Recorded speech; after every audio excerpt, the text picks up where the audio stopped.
What's in an apology? And how sincere are they really? Two such examples made headlines recently. The first involved the American investment bank Goldman Sachs.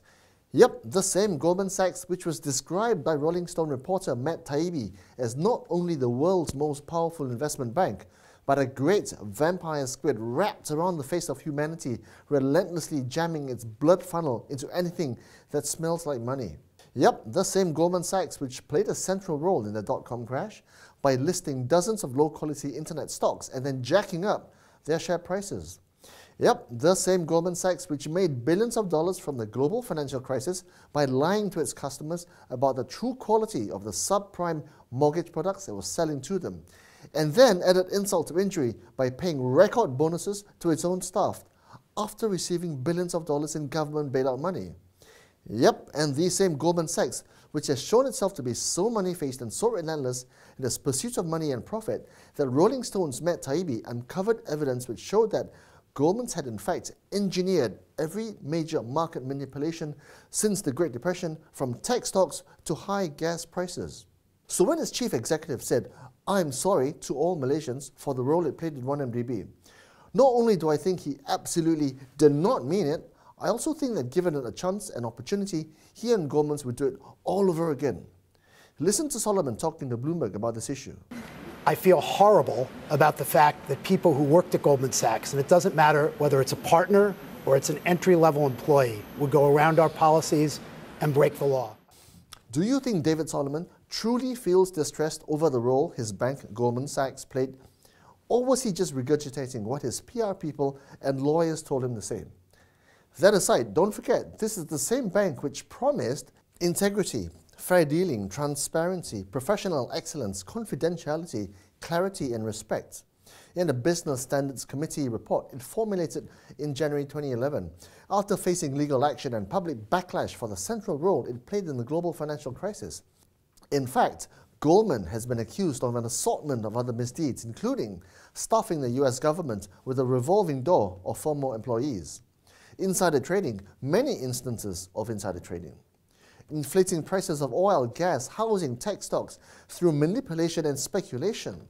And get this, supporting other dictatorial regimes, like in Venezuela when Goldman supported Nicolas Maduro's government by buying $2.8 billion in bonds, effectively keeping Maduro in power despite protests calling for his ouster and the collapse of its oil-rich economy, which left millions starving.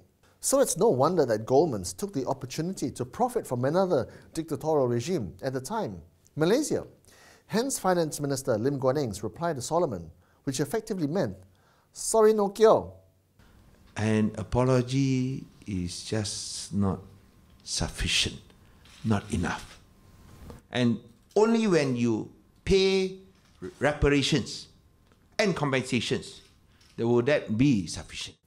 Guan Eng was effectively saying to Solomon, your apology doesn't mean unless you back it up by returning our money, all $7.5 billion of it. And what's the second apology that made news? Well, it involved a chef. Not Anthony Bourdain, because sadly he's no longer among us, but Dato' Rizwan Ismail, also known as Chef Wan. He apologized for saying in his private Instagram account that he wanted to slap former Prime Minister Dato' Sri Najib Razak for describing BN's time as a golden age for Felda settlers.